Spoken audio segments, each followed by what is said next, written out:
This is part 3 of the Chapter 7 lecture notes.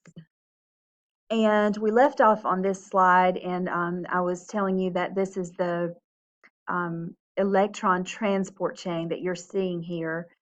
The electron transport chain is a series of electron transporters. All of those blue molecules, the proteins that you see, these are electron transporters that are embedded in the inner mitochondrial membrane. And their main purpose is to shuttle electrons. Remember that NADH and FADH2 are electron carriers. And up to this point, we have built up 10 NADH molecules and 2 FADH2 molecules during the breakdown of glucose. And something else that you need to understand is that a hydrogen atom is not just a source of electrons. A hydrogen atom equals 1 proton, which we can just write as H+. It's also called a hydrogen ion. And it also equals 1 electron. So the hydrogen atoms from NADH and FADH2 are providing not only a source of electrons, but a source of protons. And it is the protons that are involved in this process called chemiosmosis. Now, each component of the electron transport chain is more electronegative than the previous. That means it's more attracted to electrons than the previous component. Electrons from NADH are transported to complex 1, which is here. And we're not going to get into super detail about this, but the main thing is that electrons are passed from electron transporter to electron transporter. So they start with complex 1, and then electrons from FADH2 enter at complex 2. You can see this from the drawing. NADH provides electrons to complex 1, FADH2 provides electrons to complex 2, and then molecule Q, ubiquinone, carries the electrons from complexes 1 and 2 to complex 3. So these electrons from here and here are carried by Q, or ubiquinone. And then complex 3,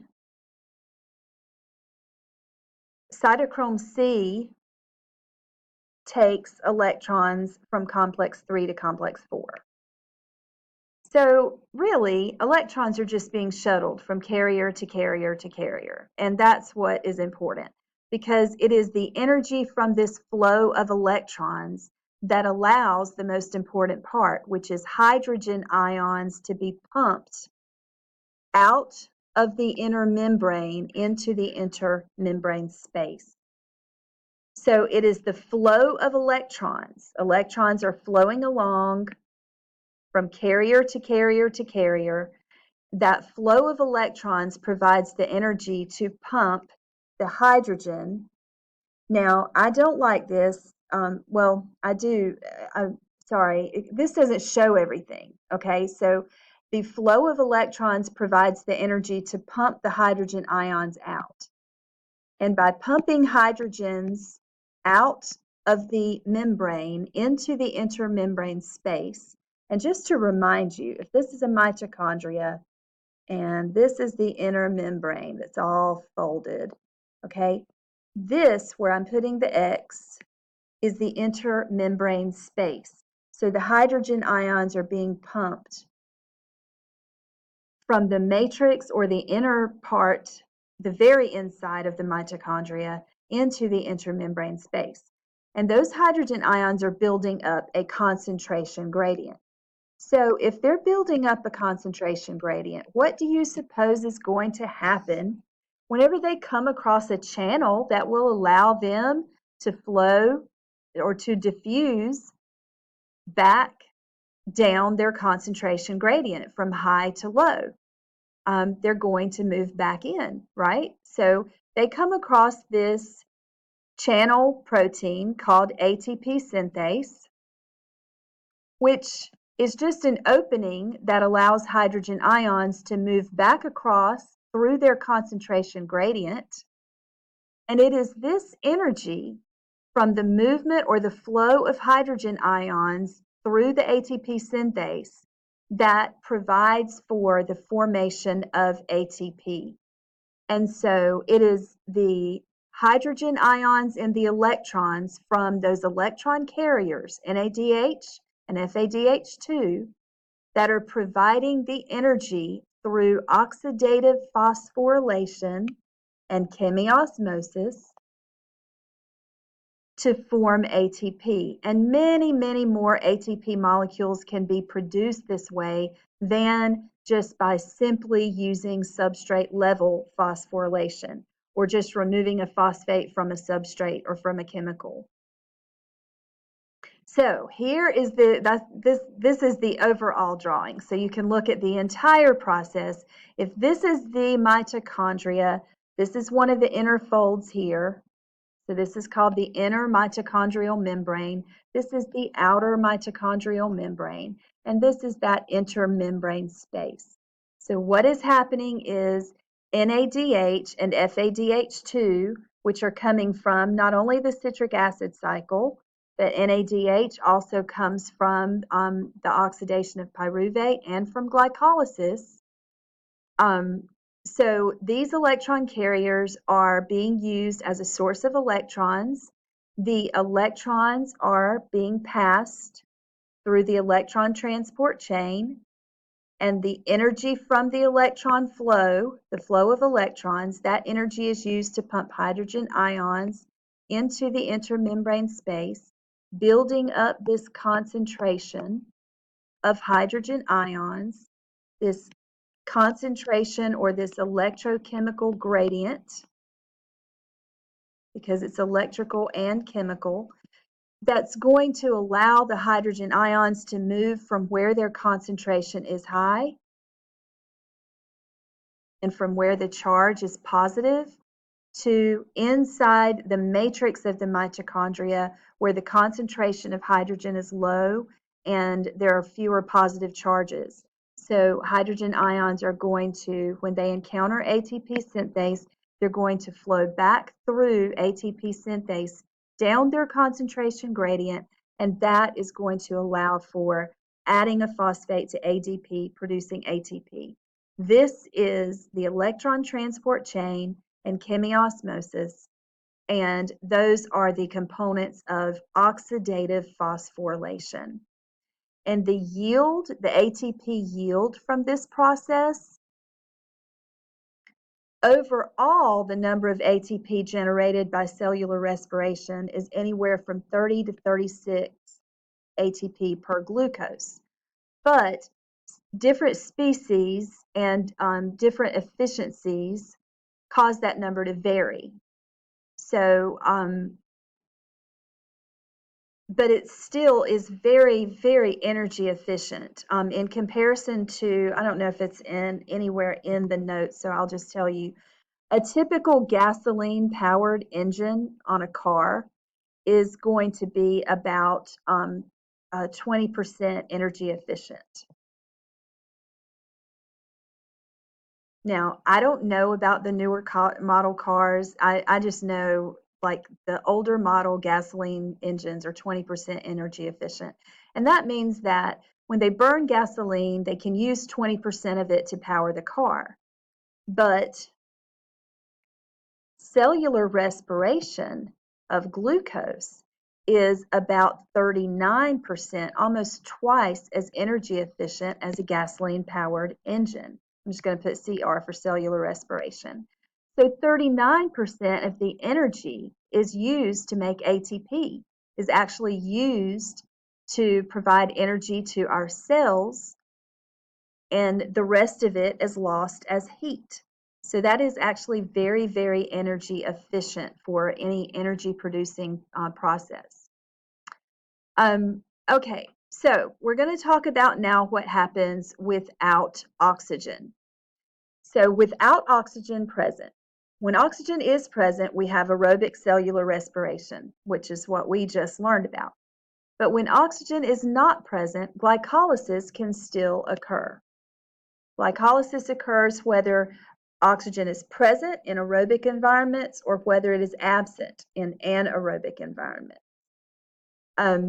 When oxygen is lacking, what happens is fermentation instead of cellular respiration. And there are two common types: lactic acid fermentation, which produces lactic acid or lactate as a byproduct, and alcoholic fermentation, which produces alcohol and carbon dioxide as a byproduct.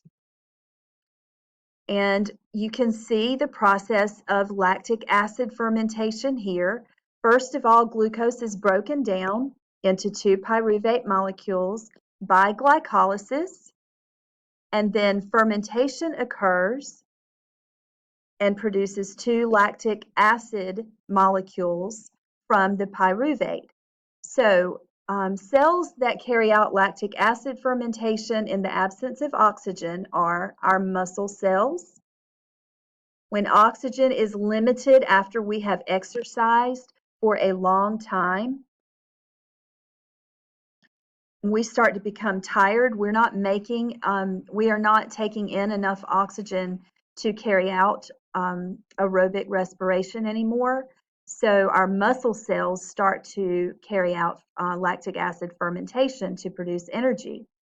They're not going to produce much energy though, because glycolysis produces how many ATPs? 2. And that is all fermentation produces, is 2 ATP per glucose. So lactic acid is produced as a byproduct and our muscle cells begin to burn. We become fatigued because of the lack of ATP. We're not producing as much ATP. And our muscles begin to burn because of the buildup of lactic acid. Mammalian red blood cells also carry out lactic acid fermentation, and some bacteria, for example, those that we use to produce yogurt, carry out lactic acid fermentation. Now, the enzyme that catalyzes this reaction, this lactic acid fermentation reaction, is called lactate dehydrogenase. Sorry.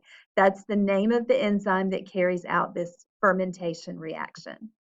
The other type of fermentation that we'll talk about is alcoholic fermentation.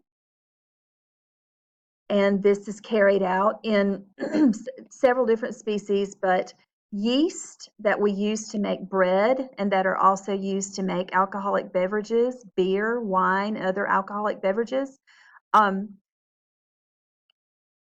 can ferment in the absence of oxygen. So one of your labs makes use of this. So there are two reactions. First, there is glycolysis, of course. So we know that alcoholic fermentation is going to produce only 2 ATP molecules per glucose. And it's going to produce as a byproduct carbon dioxide from the first reaction, and ethanol is the alcohol from the second reaction. So alcoholic fermentation starts off with pyruvate and ends up breaking it down into carbon dioxide and alcohol. And there are two enzymes that are used, pyruvate decarboxylase and alcohol dehydrogenase. These are the two enzymes used for alcoholic fermentation. And you may watch this video. I can't see which slide this is either. So this is slide number 26. You may go back to the slideshow and watch this video if you would like. I think probably by now you know that you should watch the videos because you might see them again.